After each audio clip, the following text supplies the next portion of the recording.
Hebert received his PhD from Louisiana State University in 1970. He has taught economic courses at Clemson University, Auburn University, and the University of Louisiana at Lafayette. He also has taught at the University of Paris-Sorbonne and the University of Caen in France.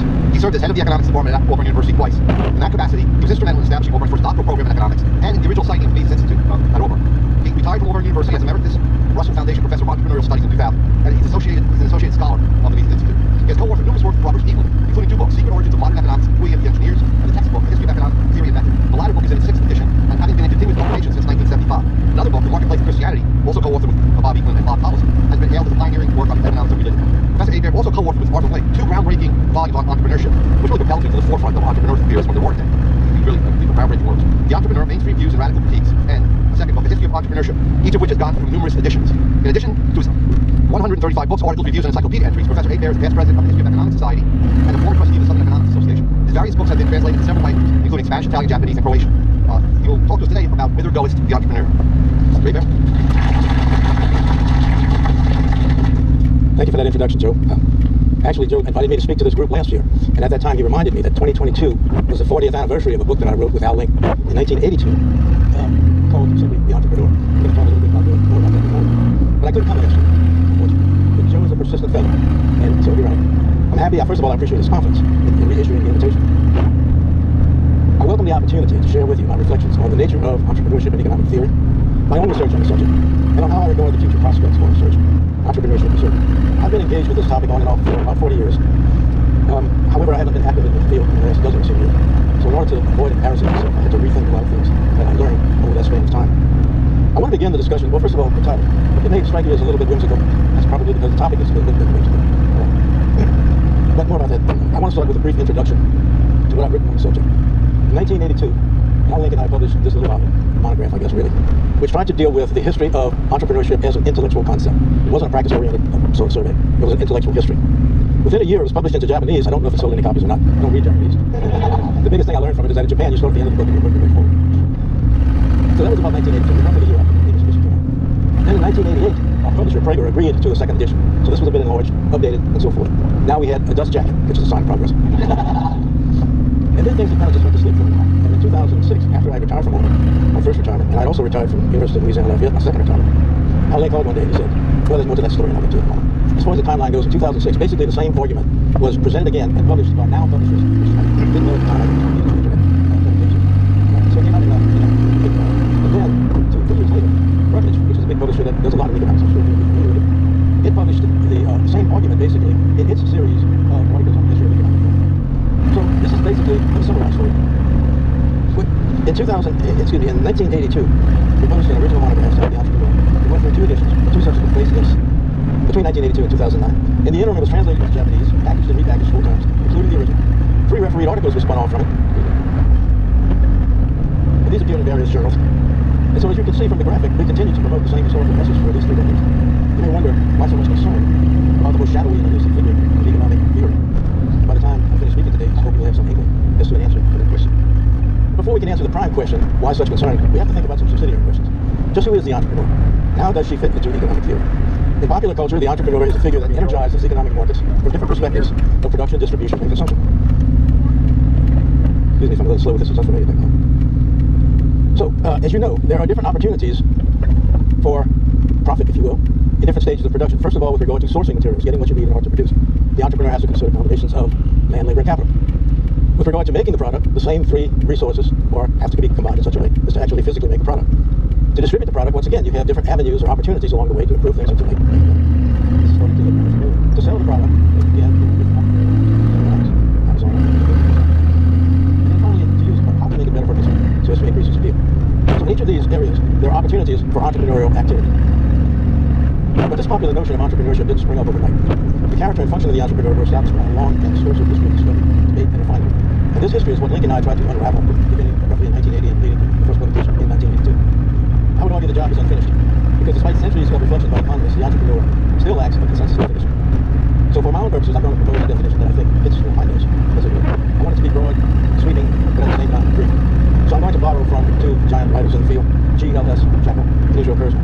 I would define an entrepreneur as someone who uses alertness, imagination, and creativity in taking decisions involving risk and uncertainty. There was a time before this was reformed when the entrepreneur was mentioned mainly, not exclusively in the United States. For almost 200 years after the term appeared in Western literature to signify a patronage of economic activity, only professional economists seem to be interested in such. Their interest was stimulated initially by a search for the source of profit. The earliest theoretical schema of economics clearly identified investment returns to land in the form of rent, to capital in the form of interest, and to labor in the form of wages. But something was missing. The human element, the entrepreneur, proved a useful complement as the bearer of uncertainty and the lubricant of exchange. However, this insight was not easily assimilated into economic theory. The reasons that I shall elaborate momentarily. Throughout its evolutionary history, economics advanced from origin to this comparative status, which led to the let's take a look at comparative status. Comparative status was built with basic market situation with the economy as a then something disturbs them. We move to include the entrepreneur. How do we get from this? How do we expect the entrepreneur to explain? The problem is that this comparative statics model doesn't seem to it leaves out an important story. And that important story is where the entrepreneur comes in. This method of comparative statics is familiar to every beginner of student economics. Was brought to its highest level by the great English economist Arthur Marshall. It promoted theoretical progress at considerable expense to reality, felt in partial circumstances. This opposite method of analysis is known as dynamic, which attempts to explain what happens between this distinction is, the opposite method explains what happens between the two. In other words, dynamic analysis is the analysis of sequences in time. This distinction is at least vaguely recognized. The ease of application favors the stationary method of dynamic. Understanding this leads to importance, understanding why, though vital, the entrepreneur can elucidate misunderstood. The next question is, how does the entrepreneur get into economics? He doesn't get into economics, but he must get somewhere else. So the answer to how the entrepreneur fits into economics depends upon the type of method that's used. He doesn't really have a home in comparative statics. He has a home, he has a home in dynamics. But that has not been the favored way by which economics progressed. Let's look at some of the differences. I'm not going to go through this in detail. This attempts to show how different things have been done, how treated depending on the type of method. The thing I would emphasize is the second, with regard to change. The analogy that's most frequently made is that comparative statics is like still life. Imagine an artist painting still life. Whereas dynamics is more like a movie. Things happen over time. That's an oversimplification, but nonetheless it helps to simplify what these differences are. Consider how the elements of time, change, reading down from left out, and equilibrium, and reality are treated differently in each analytical method. Now, whereas conventional economics emphasize comparative statics, an exception has to be made for a group of economists to remain intellectually, geographically, the senior member of this gathering is Paul. What is where another, and these are a little later, these are and Martin. And of course, there's a generation system. Ludwig von Mises, from whom this center is named, is an exemplar of what has come to be labeled Austrian economics. Mises defined economics broadly as human action. This was a practical good for human action. But more to the point, Mises and a handful of fellow talkers in the US and Rome typically were more concerned with disequilibrium processes than equilibrium states. This is, as of course many of not all know, is one of the distinguishing characteristics of Austrian economics, but it set them apart from their more orthodox brethren.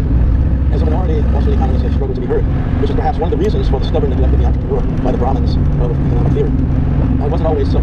The entrepreneur dotted practically every page of Irish economist Richard Cantillon's 1755 work, an essay on the nature of trade. Cantillon cast the entrepreneur as an arbitrageur who bridges gaps between demand and supply, chancing that a right guess would pay off, but knowing that a mistake would be costly. 2 decades later, Adam Smith brought structure to the theory of economic development. He recognized the role of economic agency, but he imposed moral sensibilities on the entrepreneur. Without using the word, Smith discussed 3 types of entrepreneurs. First, adventurers, second, projectors, and third, undertakers. He disparaged the first 2 and gave his unqualified approval to the last only, which he identified with his brute man concept that he had developed first in the theory of moral science. In Smith's view, adventurers take undue risks. They are, therefore, just as likely to fail, to lose, as to gain. They represent unstable agents in the theory of economic development. Some projectors are honest, but many are not, and the worst do harm to society because they squander resources that could be used to maintain productive living. Smith reserved his approbation approval for the undertaker, the temperate person who employs capital to support the productive labor that fosters economic development. Now, you don't have to be a French scholar to read an entrepreneur business. I wonder if you could take.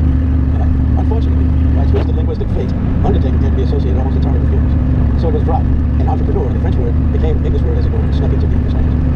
Smith was a superb system builder, but his tendency to confuse capital, profit, and interest obscured rather than clarified the role of the entrepreneur.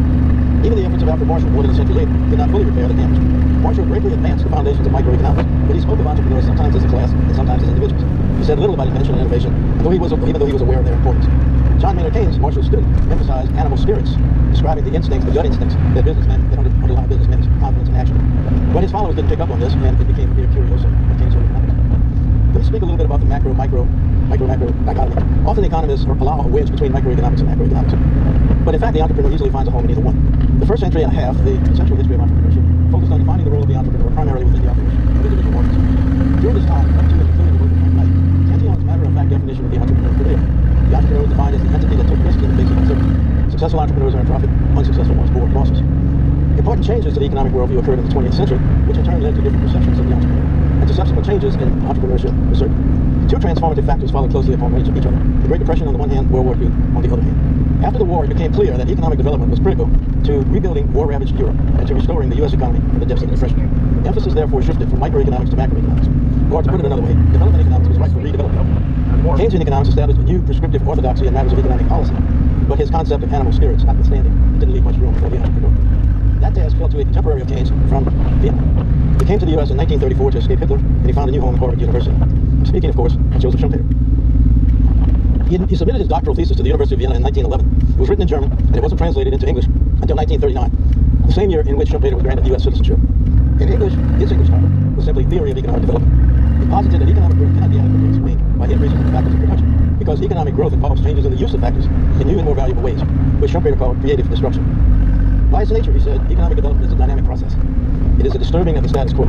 Hence, it cannot be adequately expressed and understood within the confines of conventional economic models. Logically, in other words, creative destruction and Ceteris Paribus cannot coexist. By his own origin in economics, trait Marx shared and Weber, he replaced Val Ross's theory of robotic entrepreneur with a living, breathing person of body and spirit, and he made that person the key agent of equilibrium disturbing economic change.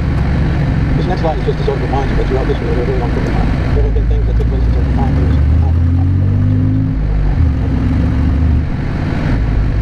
Continuing with Schumpeter, there was a pall over his theory.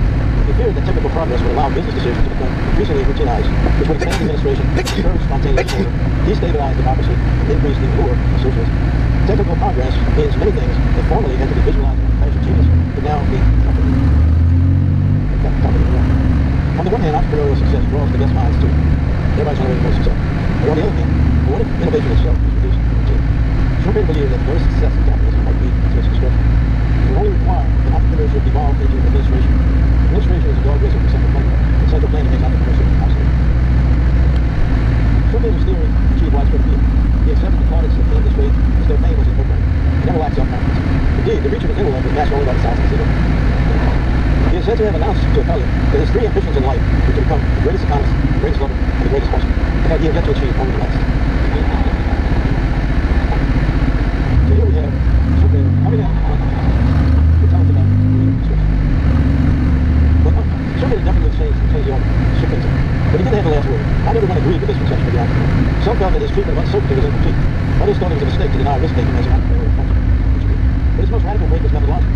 His theory of creative destruction required focus on the dynamics of market competition rather than the status of competitive equilibrium. So in a phrase, Schumpeter upset the equilibrium factor. There were rumblings, however, even before Schumpeter's death in 1950. As early as 1943, G.L.S. Stratton, George Lee, Jackal, a British economist, underlined the incongruity between recognizing the entrepreneur on the one hand and failing to integrate him or her into the economic field on the other. In the 1960s, William Baumol complained that conventional economic models ignored economic initiative, thus turning business people, he said, into passive automaton multi-launchers. Rather than fixate on risk or innovation, Baumol urged that economists focus on how the marginal cost of risk bearing can be reduced and what economic conditions can inform the easiest. In the following decade, Israel Persia business is still anymore here, but Baumol also told. Don't see critique of conventional views, including Schumpeter.